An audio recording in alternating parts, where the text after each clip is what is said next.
Há histórias que atravessam os séculos como ecos de um passado esquecido. Histórias que teimam em não morrer, mesmo quando a razão insiste em chamá-las de mito. Entre todas essas narrativas antigas, há uma que sempre brilhou com uma luz própria. Uma lenda que fala de uma ilha magnífica, um império próspero e poderoso que um dia desapareceu nas profundezas do mar. Essa é a história de Atlântida.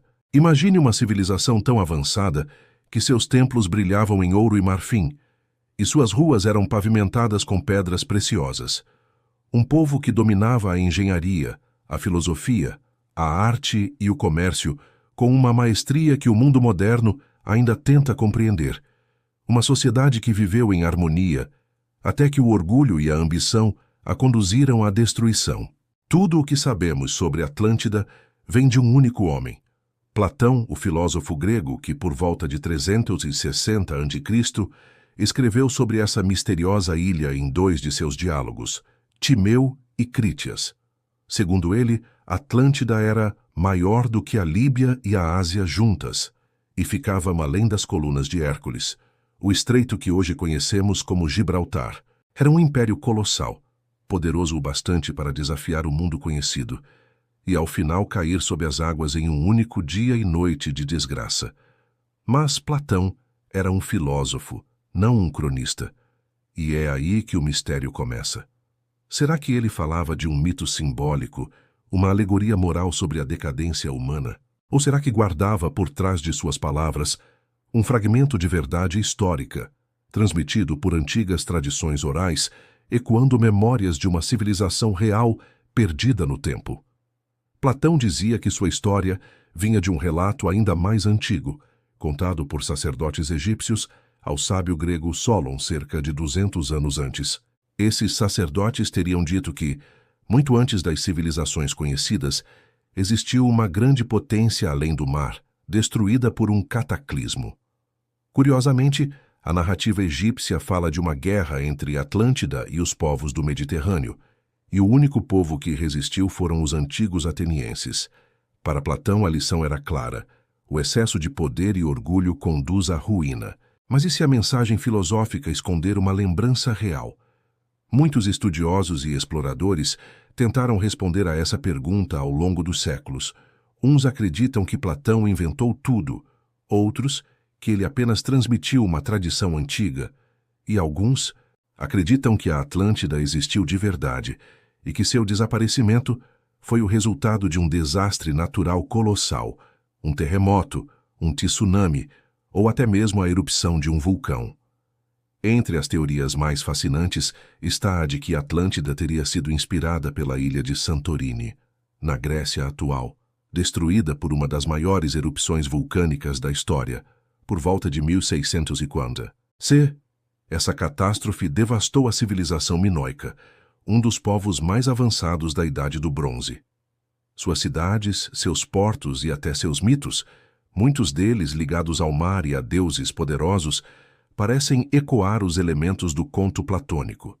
Mas há outros que dizem que não, que a verdadeira Atlântida não está no Mediterrâneo, mas nas águas profundas do Atlântico, que suas ruínas repousam em silêncio, encobertas por séculos de areia e sal.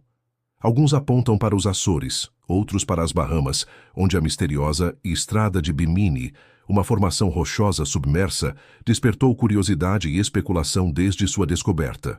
Já até quem diga que Atlântida seria um nome antigo para regiões hoje esquecidas, como a Antártida antes de seu congelamento, ou um continente perdido que unia a África e as Américas. Mas talvez o maior mistério de todos não esteja em onde ela estava, e sim, por que sua história continua viva. Atlântida representa algo mais profundo do que uma cidade submersa. É um espelho, um símbolo do que somos e do que podemos nos tornar. O relato fala de uma civilização gloriosa, poderosa e rica, mas que, tomada pela arrogância, esqueceu suas virtudes e desafiou os deuses. O castigo veio rápido, a destruição completa. Não soa familiar? Em cada época da história humana, houve quem visse Atlântida não como uma ruína perdida, mas como um aviso, um lembrete de que nenhuma grandeza é eterna e que a natureza, silenciosa e paciente, sempre cobra seu preço. Ao longo dos séculos, exploradores, cientistas e sonhadores tentaram encontrá-la. Cristóvão Colombo acreditava que as terras do Oeste podiam esconder seus restos. Francis Bacon escreveu sobre uma nova Atlântida, símbolo do conhecimento e da redenção. E nas páginas da história moderna, a busca pela Atlântida virou sinônimo da eterna curiosidade humana, a sede por respostas, mesmo quando o mundo insiste em nos dar silêncio. Alguns arqueólogos modernos veem na história de Platão um eco de eventos reais. O colapso das civilizações do final da Idade do Bronze, por volta de 1200 a.C., quando impérios inteiros desapareceram sem deixar vestígios. Cidades queimadas, portos abandonados, rotas comerciais desfeitas. Um verdadeiro apocalipse que transformou o Mediterrâneo num mar de ruínas. Poderia a Atlântida ser uma memória ancestral desse colapso? Outros preferem ir além da arqueologia e ver na Atlântida uma metáfora cósmica, uma lembrança de um tempo em que o homem vivia em harmonia com o universo antes de cair em desordem. Uma parábola sobre o esquecimento da sabedoria primordial. Essa ideia atravessou religiões, filosofias e sociedades secretas. Para os teosofistas do século XIX, Atlântida foi uma era dourada perdida, anterior à nossa. Para os místicos modernos, um símbolo da consciência esquecida.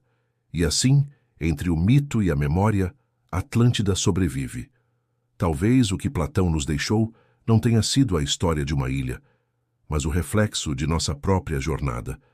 Civilizações surgem, crescem, dominam e desaparecem. Ruínas se transformam em poeira, mas os sonhos permanecem. E enquanto houver alguém disposto a olhar para o horizonte do oceano e perguntar, e se for verdade? Atlântida nunca estará completamente perdida. Pense por um instante, e se, sob as águas frias do Atlântico, repousarem os restos de templos, colunas e muralhas que um dia ecoaram canções de glória? E se os mitos forem apenas memórias distorcidas de algo que realmente aconteceu, uma civilização que viveu antes da história, apagada por forças que ainda não compreendemos? O que isso diria sobre nós? A verdade é que cada era tem sua própria Atlântida. Talvez não seja uma cidade de ouro submersa, mas algo que perdemos: sabedoria, equilíbrio ou conexão com o mundo natural. Platão, com sua mente brilhante, talvez tenha tentado nos lembrar disso. O maior naufrágio da humanidade não é o de uma cidade, é o da própria alma. E assim termina mais um capítulo de nossa viagem pelo tempo. Atlântida pode ser um mito, pode ser uma lembrança, pode ser um espelho. Mas uma coisa é certa: a busca por ela continua, e talvez o verdadeiro tesouro não esteja nas ruínas sob o mar, mas nas perguntas que ela nos obriga a fazer. No próximo episódio, viajaremos ainda mais longe, para o berço de todas as civilizações conhecidas. Uma terra onde o homem registrou pela primeira vez seus sonhos em argila e ergueu templos aos céus. Um povo que conhecia os astros, o tempo e os deuses de maneiras que ainda hoje nos intrigam. Prepare-se, porque no próximo capítulo dos Mistérios do Mundo Antigo, desvendaremos o enigma dos Sumérios. Inscreva-se no canal Mundo Antigo e ative o sininho para não perder os próximos episódios. Deixe seu like se gosta de história e mistérios da antiguidade. Comente. Você acredita que Atlântida existiu ou é apenas uma lenda poderosa?